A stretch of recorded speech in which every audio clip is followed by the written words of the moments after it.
어떻게 우리가 마음을 열 수 있을까요? 우리의 고백 그 자체가 마음이 열리는 것인 줄 믿습니다. 오늘도 사모하는 우리의 심령 가운데 한량없는 하나님의 은혜와 긍휼을 베풀어 주시기를 간절히 소망합니다. 오늘은 이제 사순절 기간 동안 우리가 꼭 한번 들어야 될 말씀, 사복음서에 모두 기록되어 있는 그런 말씀인데, 특별히 오늘은 마가복음 14장 3절에서 9절 말씀으로 깨어진 옥합이라는 제목으로 말씀의 은혜를 나누고자 합니다. 옛날에 그 요동 땅, 우리나라로 말하면 약간 변두리 지역, 서울로 말하면 강북 지역이라고 할 수 있겠죠. 요동 땅에 한 농부가 있었습니다. 농부가 돼지를 키우는데 어느 날 돼지가 새끼를 낳았는데 다 검은 돼지인데 머리가 흰 돼지가 태어난 것입니다. 굉장히 상스러운 일이라 농부는 너무 기뻤고, 어떻게 나에게 이런 복스러운 돼지가 태어났단 말인가, 이게 얼마나 영광스럽고 자랑스러운지 너무나 소중하고 귀해서 그것을 임금님께 바쳐 드리고자, 그래서 정말 이 땅에 귀한 것을 드린 그 공로로 정말 인정받고 살고 싶은 그러한 마음이 있었겠죠. 그래서 그는 그 머리가 흰 돼지, 새끼 돼지를 아주 소중하게 품에 안고 임금님께 나아가는 것입니다.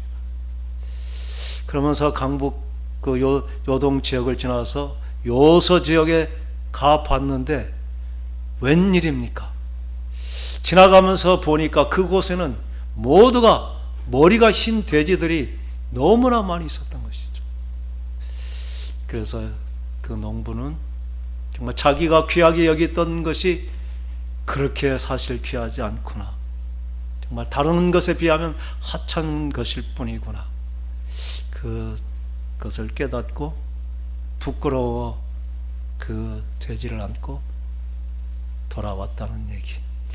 그게 요동지서라는 그런 말씀이죠.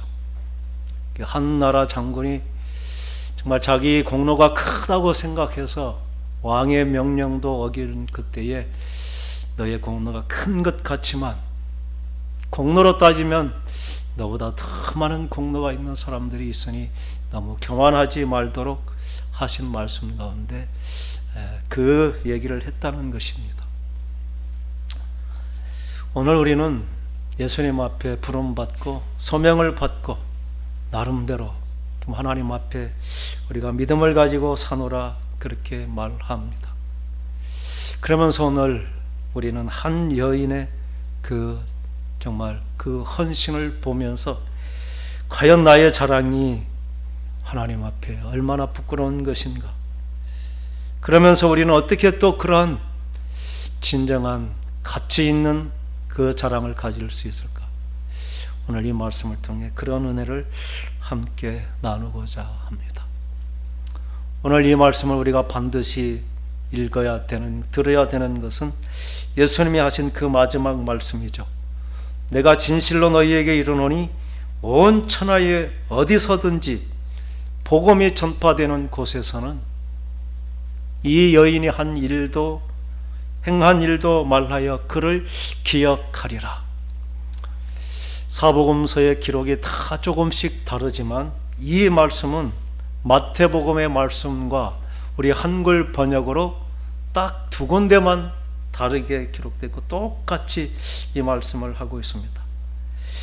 온 천하에 어디서든지, 오늘 말씀 복음인데 마태복음은 이 복음이 전파되는 곳에, 또 마가복음에는 전파되는 곳에는 이렇게 기록되어 있는데 마태복음에는 전파되는 곳에서는, 이하고 서 두 글자만 다르게 똑같이 기록되어 있는, 다른 내용은 다 조금씩 다르지만 아마 주님께서 하신 그 말씀은 모든 제자가 동일하게 들었던 것 같습니다.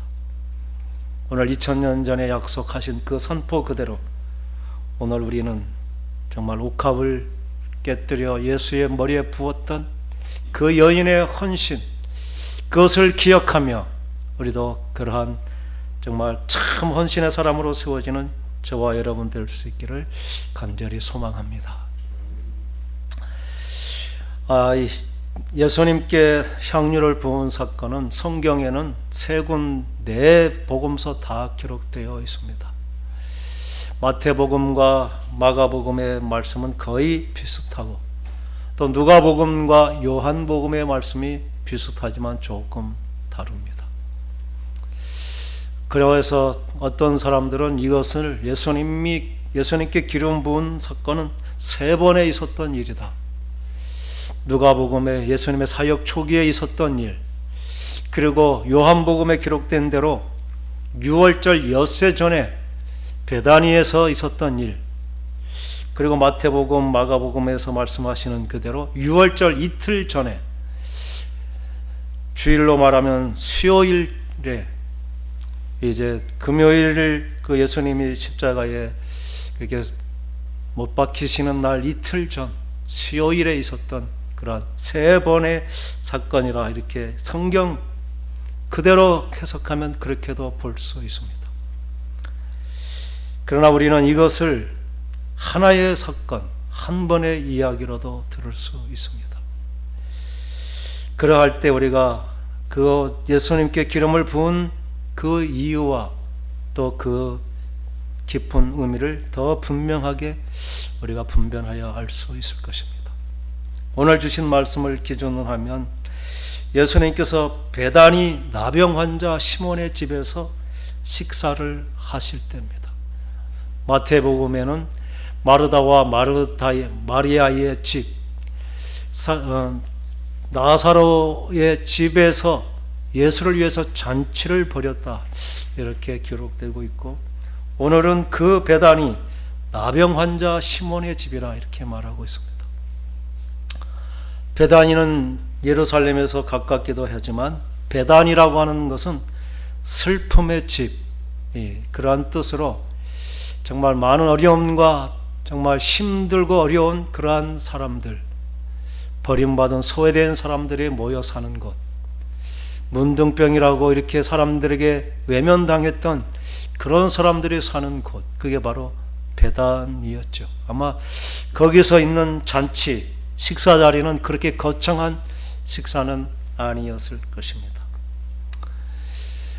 시몬이라는 이름은 굉장히 흔한 이름이기도 하지만 누가복음에는 바리새인 중에 시몬이라는 사람, 그 사람이 예수를 식사에 초대했다 이렇게 기록하고 있습니다.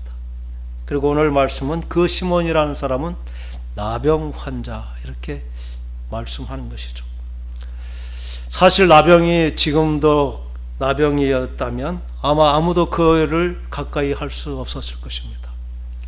나병 환자라고 부를 수 있는 것은 그는 이미 고침을 받은 사람, 예수님께서 복음서를 통해 10명의 나병 환자를 치료해 주신 사건이 있을 것입니다.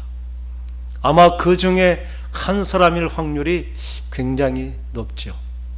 그가 바리새인이었을 수도 있고 가난한 사람이었을 수도 있고, 아무튼 그는 예수로 말미암아 나병에서 고침을 받은, 새 생명을 얻은 그러한 구원의 감격을 가진 자는 분명할 것입니다. 그래서 그런 것을 빗대어 성경학자들은 이 나병이 들었던 시몬이라는 사람은 아마 마르다의 남편이 아닐까. 그래서 그 나사로와 그 마르다와 마리아의 집과 베다니 나병 환자 시몬의 집은 같은 집으로 이렇게 생각을 하기도 합니다.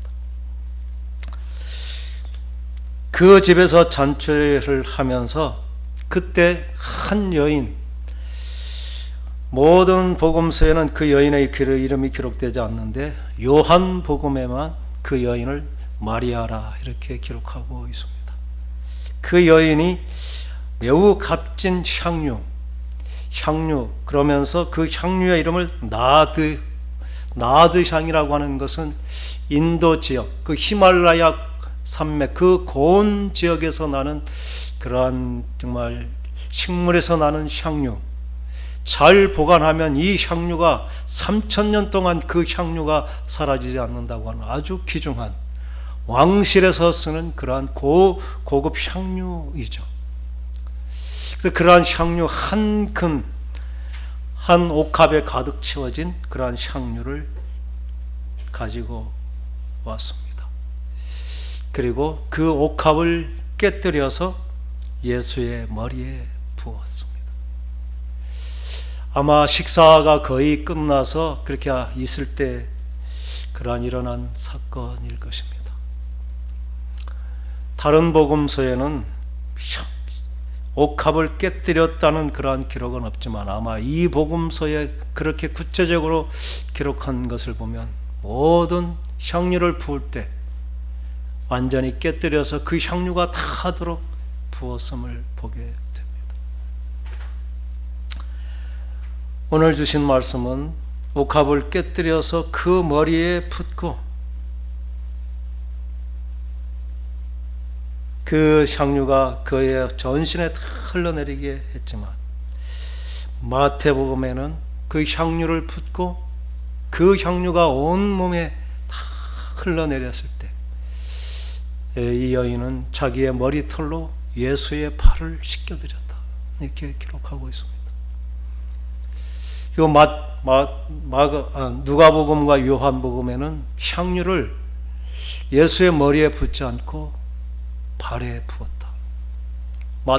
누가복음의 그 여인은 식사 자리에 초대받지 않는 그러한 정말 손님으로 왔지만 그 예수의 발 뒤로 와서 눈물로 그 발을 적시고 머리털로 닦고 그 발에 입 맞추면서 또 그 발에 향유를 부었다고 이렇게 기록하고 있습니다. 머리에 부은 것, 발에 부은 것이 문제가 아니라 아마 예수의 전신에 부어드리고 싶은 것, 그게 예수의 향유를 부었던 사람들의 한결같은 마음일 것입니다. 옥합이라고 하는 것은 굉장히 소중한 자기의 보물과 같은 것이죠. 여인이 그냥 옥합을 준비하는 것이 아니라 옥합은 병중에 가장 귀하게 아름답고 정말 정교한 문양으로 이렇게 수놓아지기도 한 자기가 구할 수 있는 최고의 물건, 그게 옥합입니다. 옥합 자체로도 가치가 있고 소중한 것이고 또 그 의미가 있는 것이죠. 옥합을 준비한다는 것은 그냥 뭘 하나에 수집한다는 그러한 의미가 아닙니다. 옥합을 준비하고 향유를 조금씩 준비해서 그 향유 옥합을 채운다는 것은 자기의 미래를 위한 분명한 준비이죠. 어쩌면 자기는 자기가 준비한 그 옥합에 걸맞는 자기가 기대하는 그러한 신랑을 만나서 정말 자신의 미래가 이 옥합에 달려있다고 여기는, 그게 바로 여인들의 옥합입니다. 여인들은 결혼을 위해서, 장차 맞을 신랑을 위해서, 자신들의 미래를 위해서 준비하고 그렇게 소중하게 보관하는 것, 그게 바로 옥합인 것입니다. 예수를 만난 이 여인도 예수님의 제자들처럼 예수와 친히 가까이 있었던 그러한 여인입니다. 그런데 우리가 이 여인의 이름을 우리는 이미 마리아라는 이름보다 막달라 마리아, 그렇게 그 향유를 부은 사람의 이름을 막달라 마리아라 이렇게 이미 찬송을 통해 우리가 불렀습니다. 성경에는 그 이름이 기록되지 않지만 아마 이 그 막달라 마리아라고 작곡한 그분은 한 1889년 아주 오래전이었지만 그가 성경의 인물을 묵상하고 연구하면서 정말 예수를 그렇게 사랑했던 사람, 예수에게 자신의 전 미래를 다 아낌없이 드렸던 그러한 사람, 그런 여인이라면 어떠한 삶을 살았을까? 성경을 통해 그에 걸맞는 삶을 살았던 사람, 우리는 그분이 막달라 마리아였음을 아무도 부인할 수 없을 것입니다. 막달라 마리아는 7 귀신에 들려서 정말 불행한 삶을 살았죠. 귀신이 들린 삶이 우리가 생각하는 것처럼 힘들고 어렵고 찌질한 그런 삶은 아닐 것입니다. 화려하고 정말 굉장히 힘있는 세상적인 성공을 거둔 삶, 그게 귀신의 도움을 받은 사람들의 일면의 모습입니다.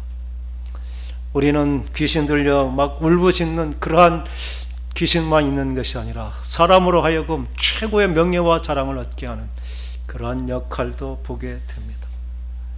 7가지 귀신이 들렸다는 것은 그는 정말 어떤 음악적인 탁월함, 또한 어떤 재물의 그런 돈을 버는 탁월한 재능, 그리고 어떤 뛰어난 감성, 이러한 것들이 자신의 의지보다 어떤 영적인 귀신적인 그러한 힘에 의해서 지배당하는, 그 중에 굉장히 불행한 것도 있겠죠.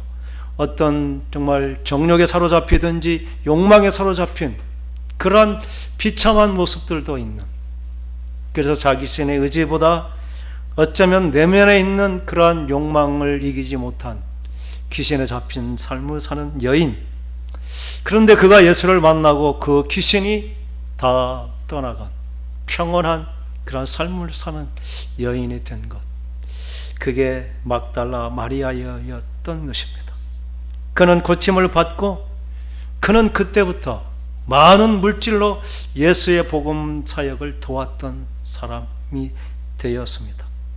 그리고 그는 예수님이 십자가에 달리실 그때에 가장 가까이서 마리아 어머니 곁에 그 예수님의 십자가의 그 마지막 장면을 끝까지 지켜봤던 여인, 그리고 예수님께서 장사 지낸 그 무덤까지 쫓아가서 그 무덤이 어딘지 확인하고, 또 부활하신 그 첫날에 그에게 향유를 더 드리려고 또 향유를 준비해서 갔던 여인, 그리고 예수의 부활을 처음으로 목격하고 또 빈 무덤을 보고 제자들에게 가서 예수가 살아나시고 갈릴리로 너희들보다 먼저 간다는 소식을 전하라는 말을 들었던 여인, 그게 막달라 마리아입니다. 그래서 우리는 찬송을 부르면서 막달라 마리아 부를 때 결코 그 이름이 기록되어 있든지 안 되든지 우리는 그러한 삶을 살았을 것임을 우리가 분명히 인정하고, 또 우리 또한 그런 결단으로 정말 이 향유를 부은 사건을 기억하며 우리 또한 그러한 아름다운 헌신을 할 수 있는 저와 여러분 될 수 있기를 간절히 소망합니다.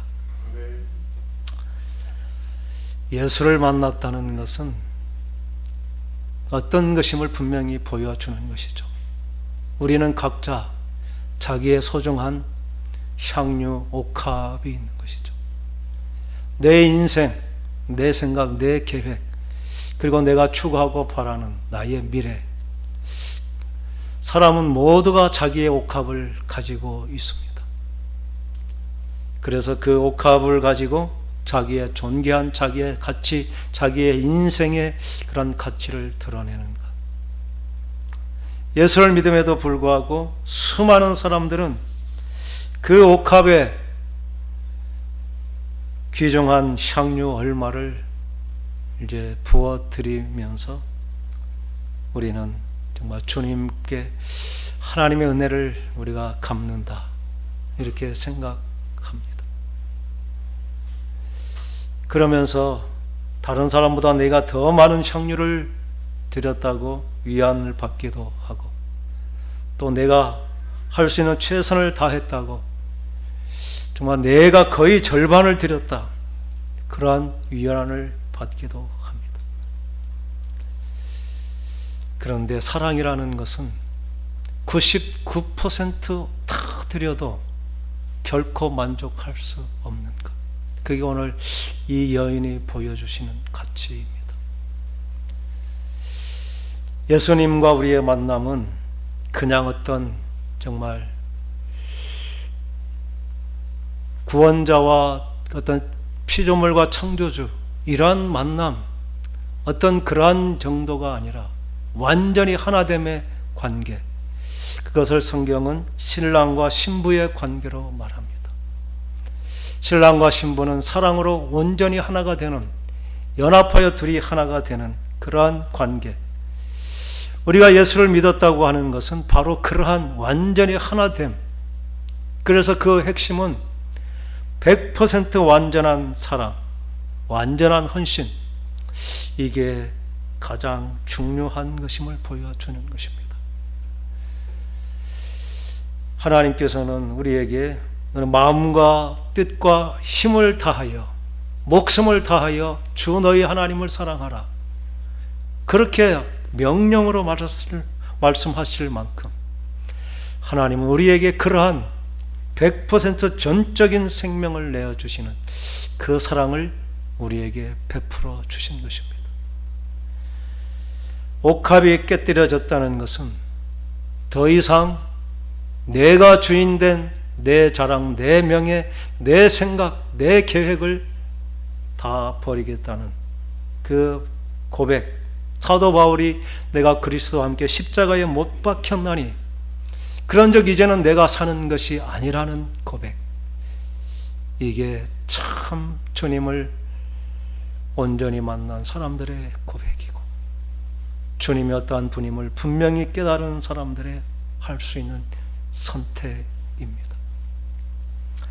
오늘 본문의 말씀은 왜 그 여인이 그 옥합을 가지고 와서 깨뜨려서 아낌없이 부어드렸는지 이유는 설명되지 않습니다. 그러나 요한복음에는 그의 오라버지가 예수님에 의해서 살아난 경험이 있는, 그리고 본래부터 예수님은 마르다와 마리아 그리고 나사로를 사랑하였다고 말하고 있습니다. 하나님의 받은 사랑을 인함인 것은 분명합니다. 그런데 누가복음에 만난 여인은 분명히 왜 그가 그렇게 정말 자신의 모든 것을 드릴 수 있었는지 예수님은 그 이유를 설명을 해 주셨습니다. 예수님께서 그를 초대한 바리새인 시몬에게 물었죠. 어떤 사람이 있는데 한 사람은 500데나리온의 빚을 졌고 한 사람은 50데나리온의 빚을 졌는데 둘 다 갚을 길이 없어서 둘 다 탕감하여 주었는데 누가 더 주인에게 감사하겠느냐? 50데나리온을 탕감받은 자가 더 감사하겠느냐? 50데나리온을 탕감받은 자가 더 감사하겠느냐? 너무나 당연하죠. 많이 탕감받은 사람이 더 많이 감사할 것입니다. 그러면서 그 여인의 헌신은 자기가 탕감받은 그 사랑이 큼을 인하여 그렇게 할 수 있었다고 말합니다. 너는 내가 올 때에 발 씻을 물도 내어주지 않았지만 그는 눈물로 내 발을 적셨고, 너는 내게 입 맞추지도 않았지만 그는 내 발에 입을 맞췄고, 너는 그 흔한 감람유 한 방울도 내 머리에 바르지 않았지만 그는 가장 귀한 그 향유를 내 발에 부었다. 그것은 그가 받은 그 사랑이 큼을 인합니다. 누가 옥합을 깰 수 있습니까? 내가 죄인임, 그리고 내 탕감받은 죄가 얼마나 큰 것임을 깨닫지 못한다면 하나님의 은혜보다 내 향유 옥합이 더 소중하여 결코 깨뜨릴 수 없을 것입니다. 참으로 안타까운 것은 세상에 많은 믿는 사람들은 자기의 향유 옥합을 위해서 정말 예수님도 필요한, 내가 깨지는 것이 아니라 나를 위해서 예수의 십자가가 필요한, 그래서 예수의 십자가의 공로와 그 은혜와 복을 받아서 내 향유 옥합이 더 크고 아름다워지기를 원하는, 그러면서도 그것을 하나님께 받은 복이라 말하는 시대, 그게 물질 만능주의를 쫓아가는 세상과 다름없는 타락하고 있는 교회의 모습입니다. 모습이기도 합니다. 그 모습 가운데 저희와 여러분의 서 있는 것은 아닙니까? 우리가 나무가 튼실한지, 정말 그 집이 든든하게 세워져 있는지 평온할 때는 알지 못하지요. 그러나 바람이 세차게 불고 폭풍이 몰아친 후에야 그 나무의 뿌리가 얼마나 깊은지, 그리고 그 집이 얼마나 견고한지를 알게 되는 것처럼, 지금 코로나19라고 하는 팬데믹이라는 그러한 상황으로 많은 교회들이 정말 엄청난, 정말 풍랑이 몰아치는 것 같은 그러한 신앙을 위협하는 그러한 시대, 우리는 자칫 그 물결에 휩쓸리면서 너도 휩쓸리고 나도 휩쓸리니 괜찮은 것으로 여겨져 버리는 그러한 시대.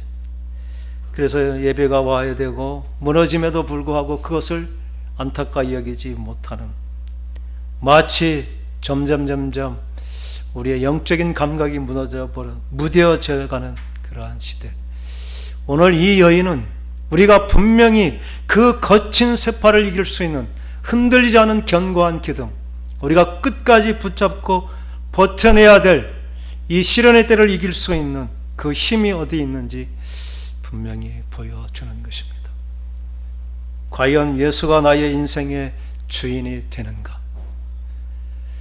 그 예수는 나의 생명을 바쳐서 헌신할 그러한 가치가 있는 것인가?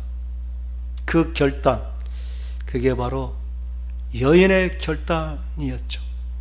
옥합을 깨뜨려 더 이상 나의 미래를 위한 준비를 하지 않고, 당신은 나의 주, 나의 왕이시며 나의 삶은 당신을 영화롭게 하는, 당신과 더불어 영원한 영광을 누리는 삶에 기꺼이 동참하는 삶을 살겠다는 헌신, 그게 옥합을 깬 여인의 헌신인 줄 믿습니다. 오늘 그 마음이 저와 여러분의 결단이 될 수 있기를 간절히 축원합니다.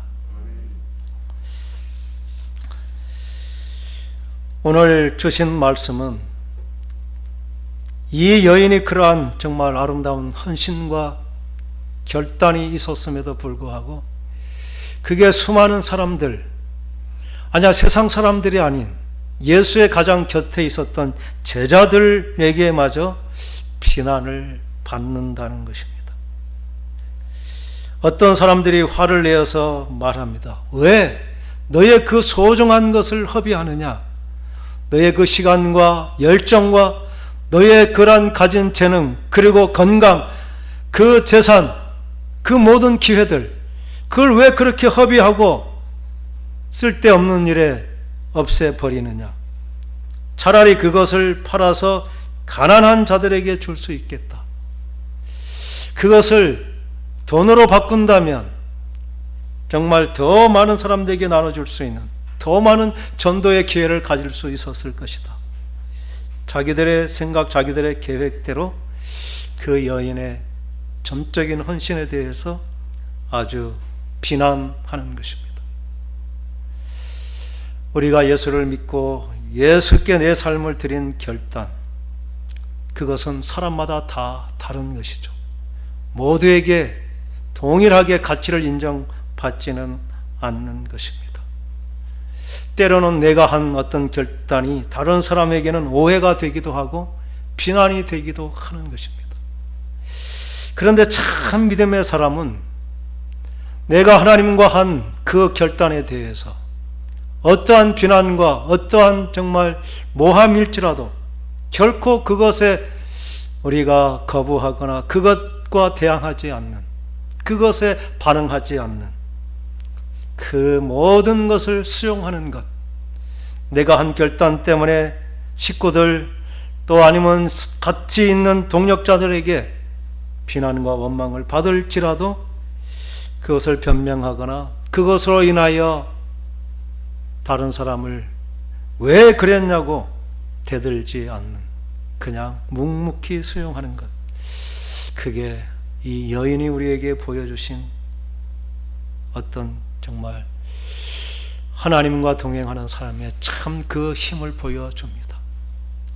우리가 잘했음에도 불구하고 비난을 받을 때 그것을 참는 것은 우리의 인내의 한계를 뛰어넘는 것인데, 주님의 은혜가 정말 다른 사람의 모든 비난과 억측, 그리고 정당하다고 생각하는 그 모든 환경 가운데서도 결코 상처를 받거나 또 그것으로 인하여 원수가 되거나 상대방을 미워하거나 상대방을 평가하지 않을 수 있는 것, 내가 다른 사람보다 다르게 주님을 사랑할 수 있었다는, 더 가치 있는 주님과 가까이 갈 수 있었다는 그것만으로도 충분히 위로받고 어떠한 환경 가운데서도 결코 후회하거나 좌절하지 않는 이 당당함, 이게 주님과 깊은 교제를 나눈 자만이 갖는 은혜인 줄 믿습니다. 그 은혜에 도전하는 저와 여러분 될 수 있기를 간절히 소망합니다. 더불어 우리는 내가 아무리 바른 기준을 가지고 내 생각이 옳다 하더라도 나의 기준으로 다른 사람을 평가하거나 다른 사람을 비난하지 않는, 더불어 은혜를 받을 수 있는 저와 여러분 될 수 있기를 간절히 소망합니다. 이 사건이 얼마나 주님의 마음을 위로했는지, 주님께서는 그 일을 대해서 그 여인이 힘을 다하여서, 자기의 정말 할 수 있는 힘을 다하여서 내 몸에 향유를 부은 그것은 내가 죽음을 위한, 내 장례를 지내는 그 죽음, 내가 죽어서 내 몸이 깨뜨려져서 모든 사람으로고 생명을 얻게 하는 그 일을 이루는 일에 준비함이 되었다. 예수님은 우리와 똑같은 성정을 입으신 분, 그에게도 멸시와 천대를 받는 것, 정말 고통을 받는 것, 그것은 너무나 참을 수 없는 극한 고통이었습니다. 그런데도 그 모든 시간 넉넉하게 이길 수 있었던 것은 십자가 사건 전에 만났던 이 여인의 그 아름다운 헌신, 한 사람이 자기가 할 수 있는 최선의 것을 다하여 주님께 부어드림으로, 그 위대한 주님의 그 정말 십자가를 지는 그 때에, 어떠한 위로도 통하지 않는 그 때에 그 여인이 내게 베풀었던 그 한순간의 헌신, 그것으로 아마 주님은 그 고통의 시간 정말 큰 위로가 되었고, 그 모든 부끄러움 수치를 이길 수 있는 그 힘이 되었습니다. 그래서 아마 주님께서는 어느 누구에도 하지 않는 약속, 나의 복음이 전파되는 곳에서는 그 여인의 행한 일도 말하여지게 하고 그를 영원히 기억하게 하겠다. 주님께서 그 일을 영원히 기억하시며 정말 자기의, 어쩌면 예수님의 인생 가운데 가장 큰 위로의 사건, 그것이었습니다. 우리의 일상도 평범합니다. 그러나 평범한 일상 가운데 우리의 100% 하나님을 향한 결단의 시간, 그래서 그것이 실행될 그때 주님은 그것을 잊어버리지 않고 영원히 기억하는 그 정말 아름다운 기억, 주님만 기억할 뿐만 아니라 우리가 영원히 주님과 만날 때 이 땅에서 우리가 행한 그 작은 선택, 우리가 어떻게 주님의 머리에, 주님의 발에 우리의 향유를 부을 수 있습니까? 주님은 몸된 교회, 생명을, 주님의 피를 뿌려 세운 이 교회가 주님의 몸이라 말씀하십니다. 우리는 주님의 몸을 세우는 자로 부름받은 줄 믿습니다. 모든 교회가 지금 위기의 때를 겪고 있습니다. 모이지 않는 것이 정당화되고 있고, 모든 목회자들 또한 굉장한 영성이 흔들려가는, 그래서 너무나 큰 그러한 파도 앞에 더불어 휩싸이면서 주체하지 못하는 그러한 위기의 때를 교회는 겪고 있습니다. 누구도 이러한 위기 때에 잘했다 칭찬받을 사람들은 극히 적습니다. 이러한 때에 정말 작은 교회, 아니 교회가 지켜지기 위해서 나의 기도, 또 나의 열심, 그리고 내가 다른 성도를 섬기는 것, 위로하고 격려하면서 정말 함께 이 풍랑의 때를 끝까지 지켜 견디는 것, 그러한 것들은 아름다운 정말 옥합을 깨는 결단과 같은 소중한 영원히 기억되는 정말 하나님의 축복이 될 줄 믿습니다. 저를 위해서 특별히 많이 기도해 주시고 흔들릴 때 정말 한 사람이라도 생명을 던져서 마치 성 무너진데 그곳에 자신의 몸으로 그 무너진 곳을 담당하면서 성이 무너지지 않기를 간절히 부르짖었던 그 한 사람의 의인처럼 우리는 하나님의 나라, 하나님의 몸을 지키는 그 거룩한 삶의 현장에 있음을 기억하며 교회가 힘을 얻고 분열되지 않고 깨어지지 않고 이 세상 가운데 구원의 방주로 설 수 있기 위해서 나의 옥합을 기어이 깨뜨려 예수의 발 앞에 아낌없이 부을 수 있는, 그래서 나의 깨어진 그 자리에 예수의 생명의 향기로 가득하게 하는 그 영원한 기쁨과 자랑을 남기는 저와 여러분 될 수 있기를 간절히 축원합니다. 기도하겠습니다.